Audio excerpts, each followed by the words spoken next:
So I'm pleased to leave the floor to the moderator of this session, which is Charlotte Riley, Director for Information Security and Technology at CSS Assure.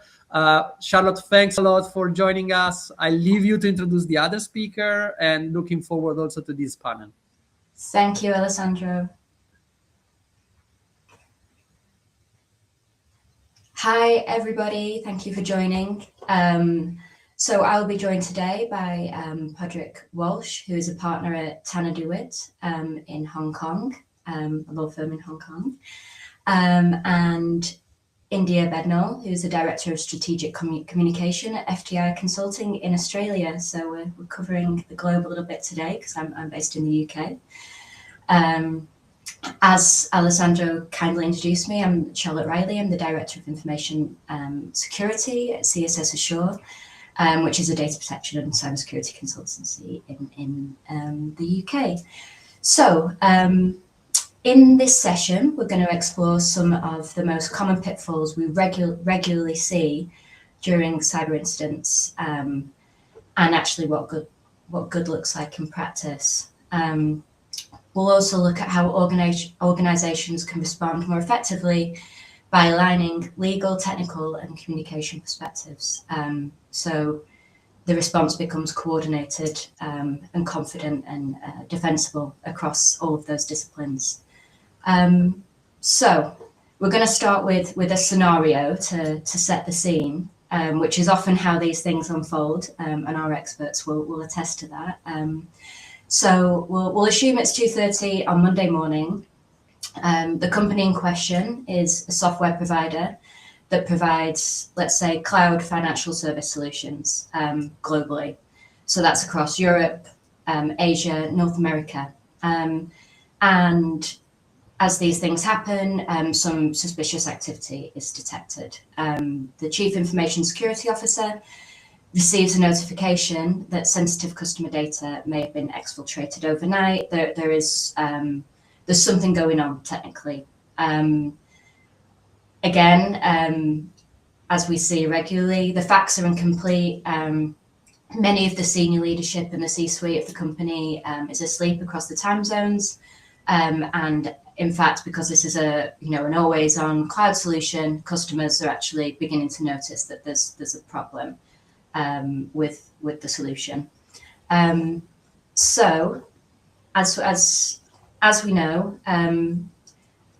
when incidents kick off, we don't have everyone sat around a table ready to manage these things out of the gate, and they're often discovered by an IT or cybersecurity function.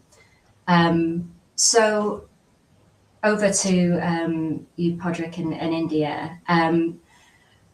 Let's say this has happened. The technical team have either been reported to or discovered an incident. Before any technical action is taken, ideally, what is the first non-technical decision that you think should be made, and who needs to be involved? And India, do you want to kick off for us? Yeah, sure. So I think firstly, yes, I can attest to this scenario being very realistic.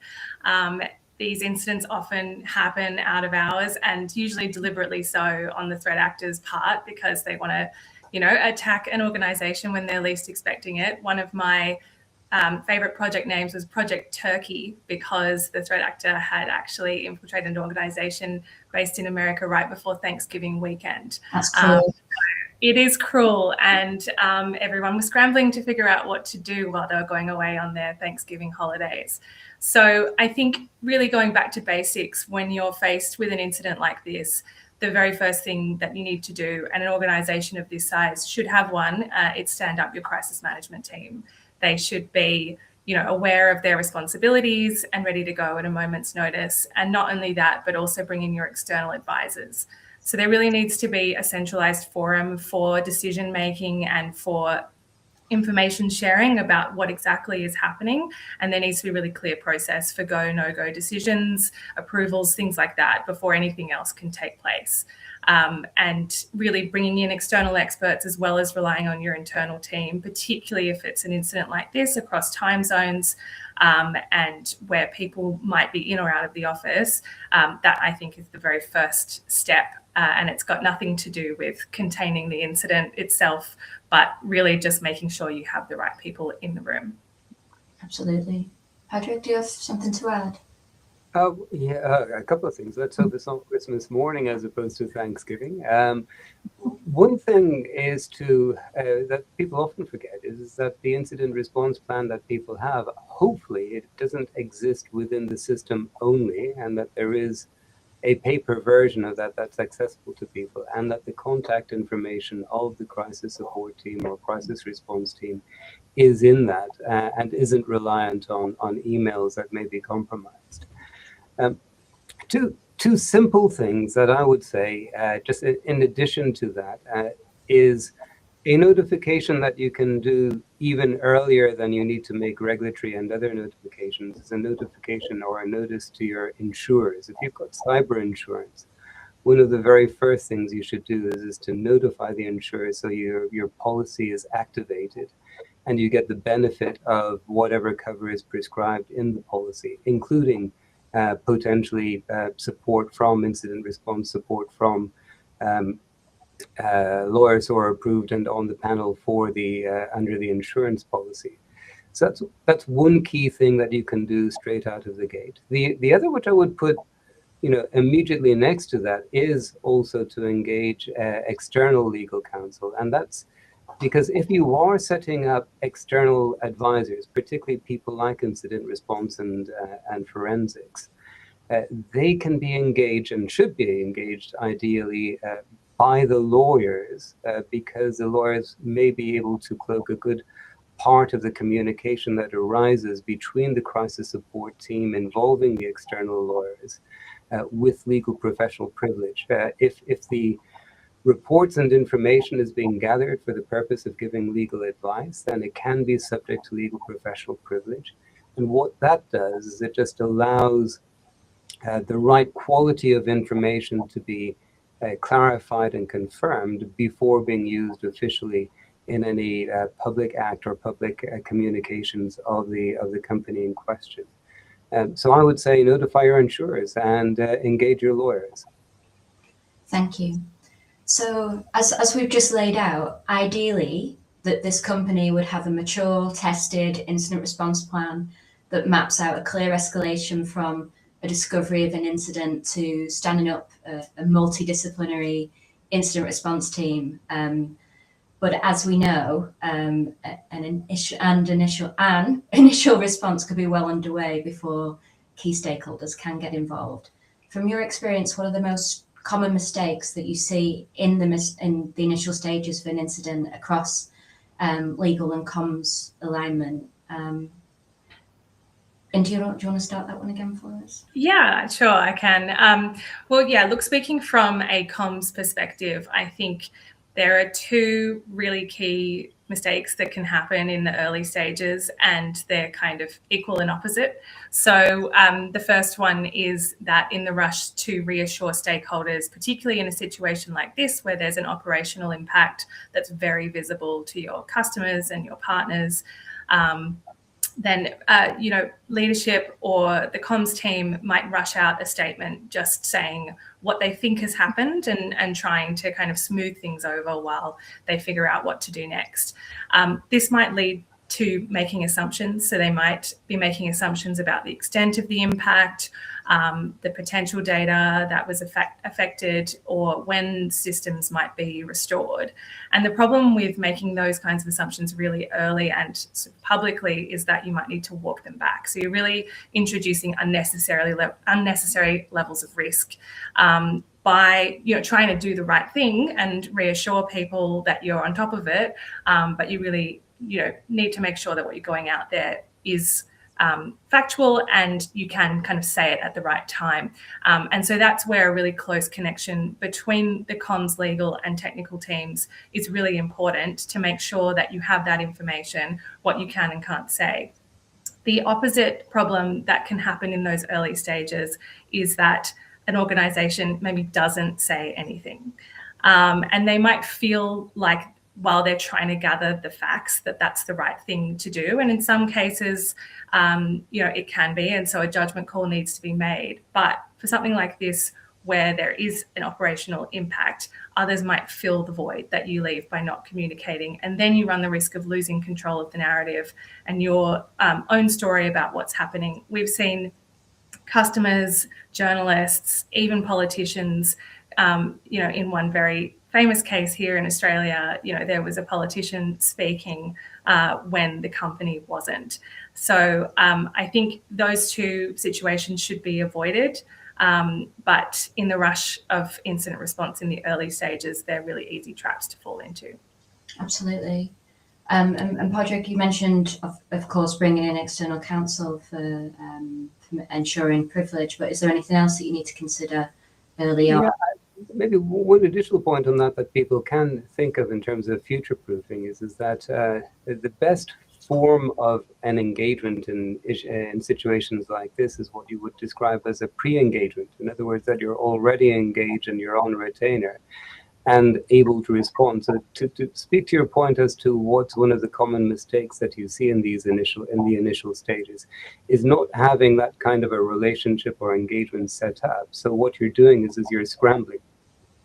You're looking through Rolodex, trying to find an incident response team, finding that the one that you really like, actually, because they haven't been engaged, they're too busy in respect of their active teams and they're not able to respond in the way that you want them to, and then going down the list until you may be with the people who are either too expensive or you don't have a relationship with or you're not too sure about and you're taking a risk or a punt on that. Likewise with lawyers have to run conflict checks. So if you're going to engage a law firm that needs to run a conflict check, that takes a period of time, and time in a data breach response is the one thing that is running out. So that's one of the common mistakes you see, is not having pre-engagement set up. Immediately after, one of the things that I think is critically important is to try and protect the crisis response team from the distractions that are otherwise going on in the business. Because in that first 24 hours, they're doing a lot of investigation, inquiry, immediate steps in respect of remediation and prevention, and trying to get their hands on the situation in a real practical way to minimize the risk of harm to others, and then extracting that information and passing it to those who need it within the crisis response team. So if you have senior management who are looking for hourly reports in terms of what's happening, or if you've got phone lines that are going in, whatever it may be in respect of other things going on in the business, that's not going to help the crisis response that's necessary.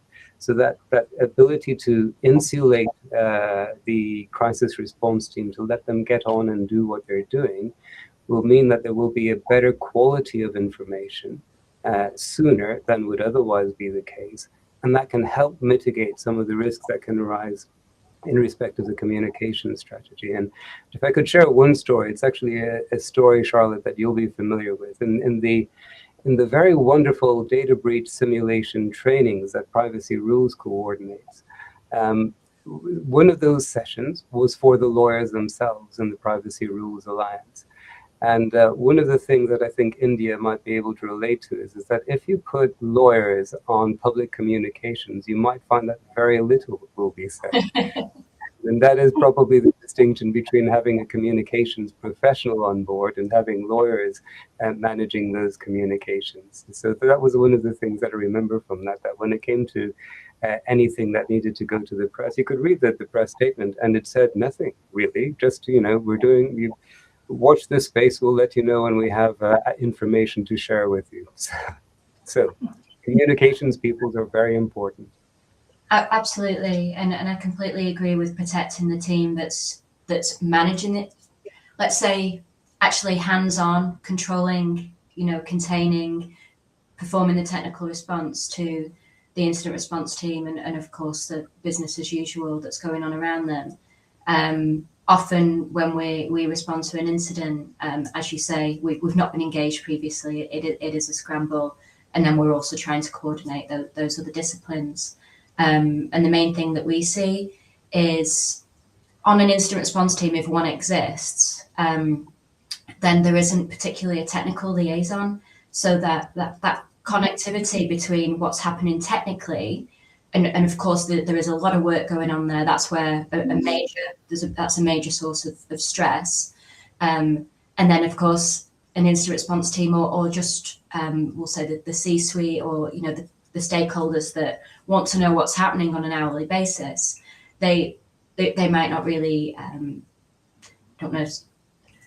they don't really have that sort of technical understanding to really get their arms around what's going on, and there isn't a technical liaison there to do that. So the people that are coordinating that technical response have even more pressure on them from other stakeholders. So I'd say make sure that that's well covered on an incident response team as well.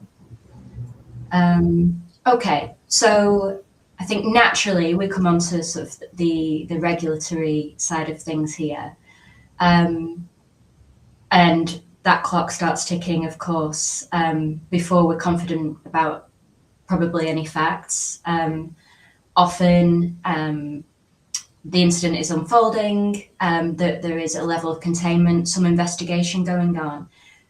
It might be known that a breach has happened. We don't know to what extent, we don't know what kind of data. We might not know which jurisdictions are in scope, depending on the location of the data, and understanding of what's been accessed or exfiltrated. So, Padraig, in these situations, what specific regulatory questions do we need to answer immediately? What's the best course of action if you don't actually have all the facts? And what are the consequences if they're answered incorrectly or too late? Well, maybe just to roll back a bit first, one of the things that you would hope is, or has been put in place, are two things actually. They're connected. Data inventory, so you know what data you have within your systems, where it is, and what kind of data it is, because then you should be able to match what is happening in the system against that inventory and have some kind of sense as to what's been affected. And also a good data retention policy. Hopefully a data retention policy which means that you've expunged from your systems data that you no longer need, which is probably the most practical way of method of risk management you can have, even in the context of a data breach.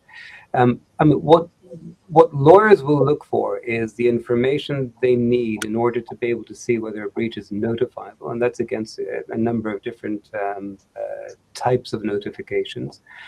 And one of the things that's important, particularly in respect of data breach notifications, is what's called a risk of harm analysis.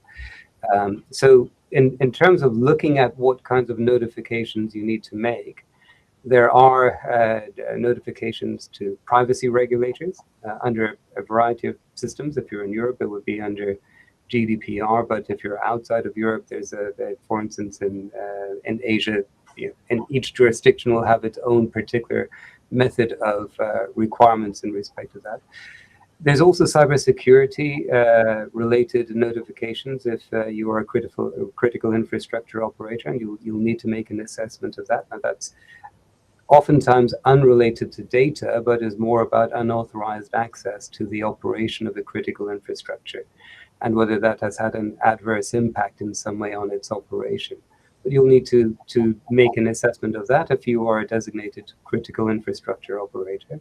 And there's also, in respect to specific industry sectors, the obligations to notify. So in Hong Kong, the most common statutory regulators you would need to notify, and similar in many jurisdictions, would be to a banking supervisor, a securities supervisor, insurance supervisor. And for instance, I think for insurers in Hong Kong, they've got a 72-hour time limit to notify to the insurance authority. For a critical infrastructure operator, if it's a serious incident, if it's a serious computer security incident, they've got 12 hours to notify. So the timelines can be very, very short. Usually They are in the order of GDPR is 72 hours, so it's usually in that kind of an order of 2 to 3 days. Now, what that means, and it was really the profound impact of GDPR, was that in order to be able to notify within that particular time period with the information that was being required of you, you needed to make sure that you had the ability to gauge what was going on in your systems to provide that information in an accurate way. If you don't have complete information, well, basically you've got to do the best you can with what you've got, and leave space for you to be able to update that notification as more information becomes available. In other words, it's more important to make an accurate notification within the timeline based on the information that is available than to believe that delaying would be a reasonable excuse. So you must notify with what you've got. One of the things that's critically important in respect of data breaches that have an impact in different locations, certainly for the lead lawyer in the jurisdiction, the lead jurisdiction, is to identify other areas, other places where notifications need to be made, and to get counsel engaged in those locations as soon as possible. I mean, that's really a first 24 hours activity. So I've been the recipient many times of frantic emails from very, very stressed lawyers saying, data breach has occurred, 100 data subjects affected in Hong Kong. What do we need to do? And you write back and say, do you have just a little bit more information than that, please? But that's one of the things that is the first activity of the lawyers, is to try and work out what notifications need to be made, where they need to be made, and then working out the information as best as you can to populate the notification forms that go with it. You also need to think about notification to data subjects. But normally the sequence that you go through is regulators first and foremost, unless there's a profound risk of harm to data subjects.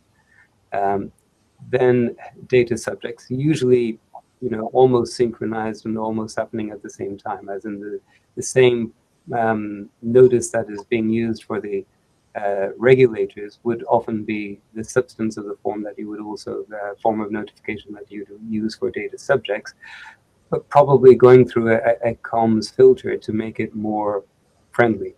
Yes.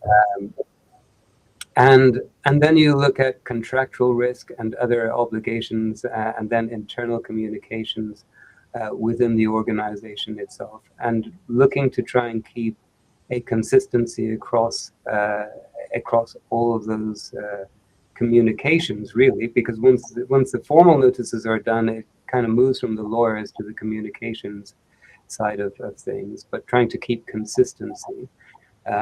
And also trying to contain information flow within the on a need to know basis, which means primarily just the crisis response team as much as possible. I mean, I think everything you've talked about there just kind of screams a huge coordination effort, right? So actually having dedicated resource to manage that is absolutely required on an international basis. It's a lot of work. You mentioned contracts and contractual obligations. How would that drive decision making, potentially even before regulators are involved, or alongside in parallel? I think it's more alongside and parallel. The way I look at it is for the most part, if you get something wrong in a contract, so I'm really simplifying it this way. It usually means that you lose money and you lose customers. If you get something wrong on a statutory notification, it's potentially criminal. So there's a different scale in respect of the consequence. So it doesn't mean that you do the statutory notifications and reviews first, and then you do contractual. You try and do as much as you can in parallel. But if you need to prioritize between them, you have to prioritize your statutory obligations. What should be there, it's what we recommend to most organizations, is if they have entered into contracts that have got specific obligations around notifications to either customers or suppliers, then or particular protocols that need to be followed if there is a situation where their data or a third party's data is compromised and it's regulated under contract. That you have that on a database. So you're not looking through the thousands of contracts you might have in an organization in the moment that a data breach has happened, but that you have in a particular place a log of those where you have those obligations. So it immediately limits your review to something that is identifiable. And then you just systematically go through those contracts pretty much in order of priority. If they're standard contracts, you'll roughly know what's required in respect of the set that is standard. But if they're more bespoke or customized, because it's a larger client or a larger customer, then you need to go through that separately. You fulfill your contractual obligation. You don't admit liability. You're professional. You're courteous. You're all of those things. But you don't admit liability, and you don't.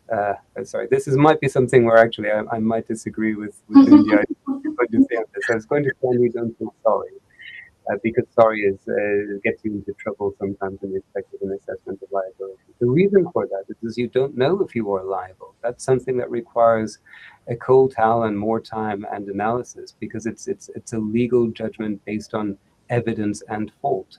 So you don't admit liability because you might be getting ahead of yourself, and then you just deal with what your contractual obligations are. Keep things as consistent as you can to the information you've provided to regulators. What you don't want to have as a situation is where there is informational asymmetry, because what you say in response to a customer in respect of your contractual obligations to that customer, that may not be the subject of any privilege. So if you're saying something different to one person than another person, and there is an inquiry that follows from that, then in that inquiry, the fact that you are saying different things is not going to look very favorably upon to you. Yeah. And you absolutely have to obviously log those communications. As you say, different contractual obligations per client could be in play. You could easily quickly be into breaking or surpassing SLAs and uptime if you are a technology provider. So of course you could be getting questions about this. When is this coming back online? You're already past, what is contractually agreed. So you need to be able to come back to those communications and conversations that you've had with clients after the fact, of course. Yes, and that comes down to something that India's already mentioned, is that you can't overpromise. So there is a temptation to say, we're on it, we expect this everything to be back online within 6 hours or 12 hours or whatever you might say, and you might mean it as an aspirational statement, but it may be interpreted otherwise. And regardless of whether any liability follows from that, it actually gets you into more difficulties with that relationship than if you said, we are doing what we can. We don't have a timeline as yet, but we're doing everything we can. Something along those lines. Absolutely. So I think that's a good question to pose to you, India. What do you think? Of course, that over and above what we haven't considered so far, you need to think about when notifying clients and data subjects, potentially before public statements.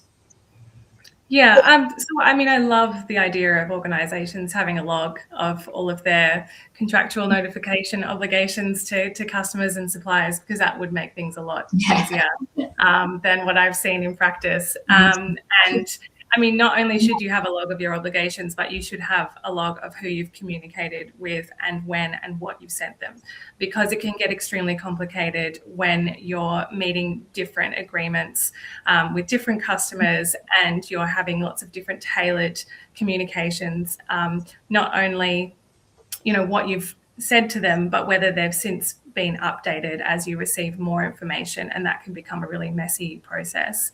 I think with contracts, You know, sometimes there's an expectation, not only, as Padraig mentioned, that customers or suppliers might be notified even within tighter timeframes than regulators, but that they are notified directly, or that there might be a certain process that you have to follow in order to inform them of what's happened, even if you're not entirely sure about the impacts yet.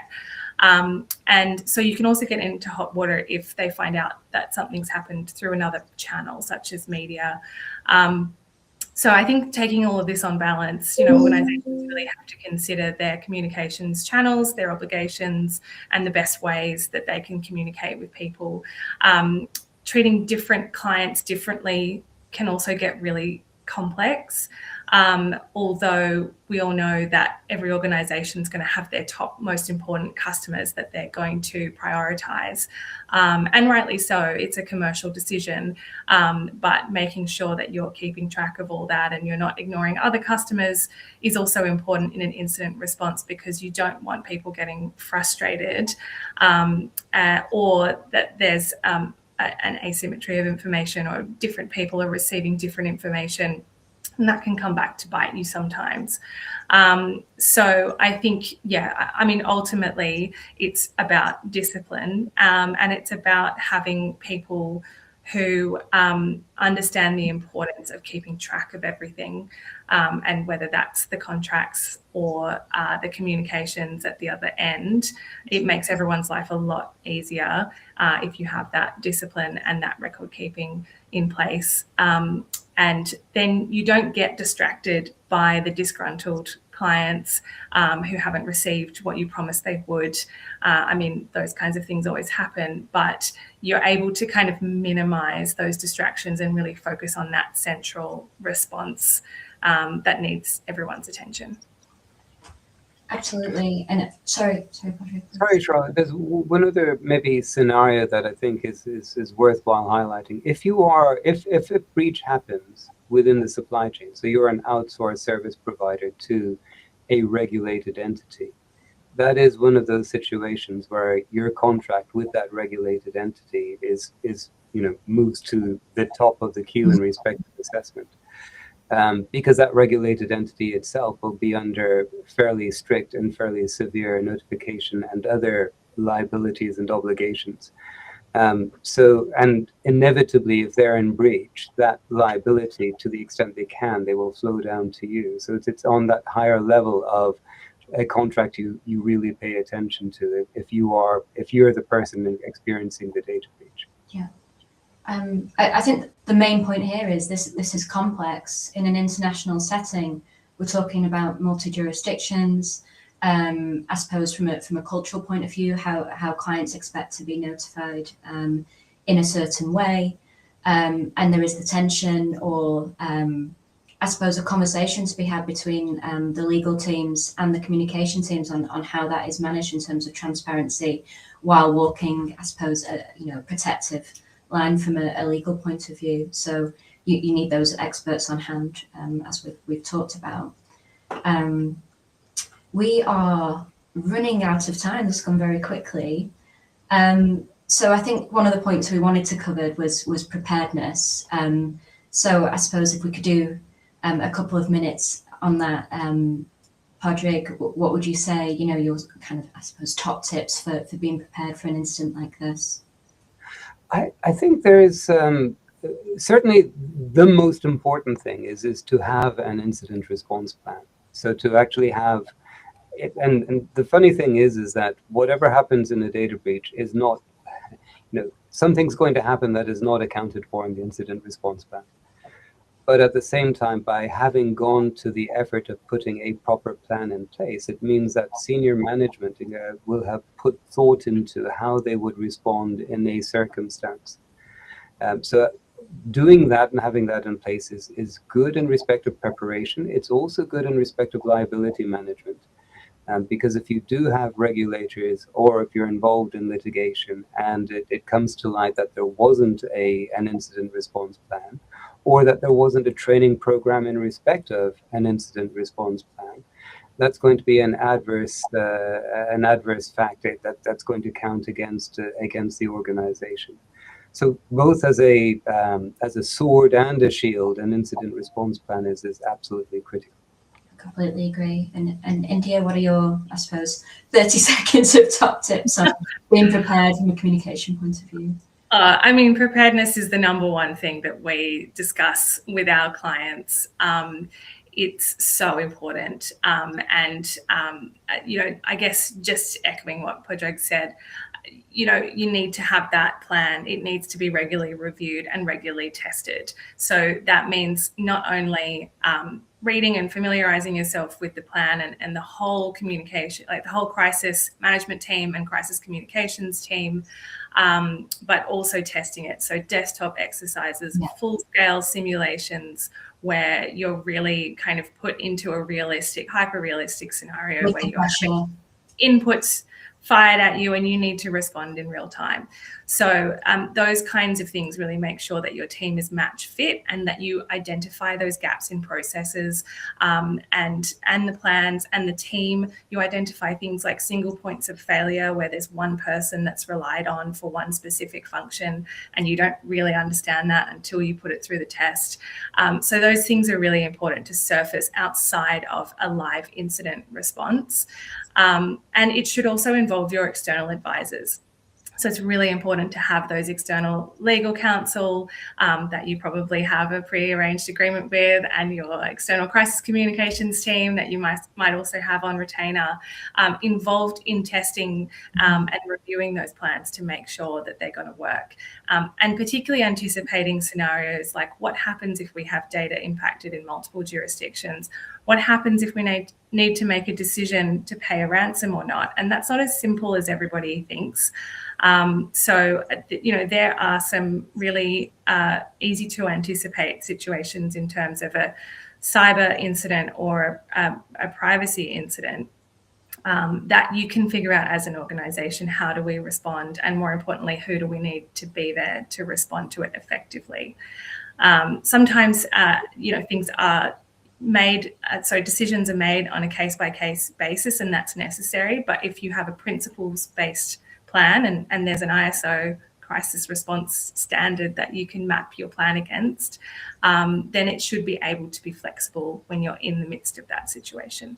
Yeah, I think it's the difference between running a successful incident response and not, and we've obviously seen the impact of that, you know, in the news and globally. Okay, fantastic. So thank you so much both for your time today and all of these, I think, really useful and impactful input. So I think that's it. We'll wrap up and over to the next session. Thank you.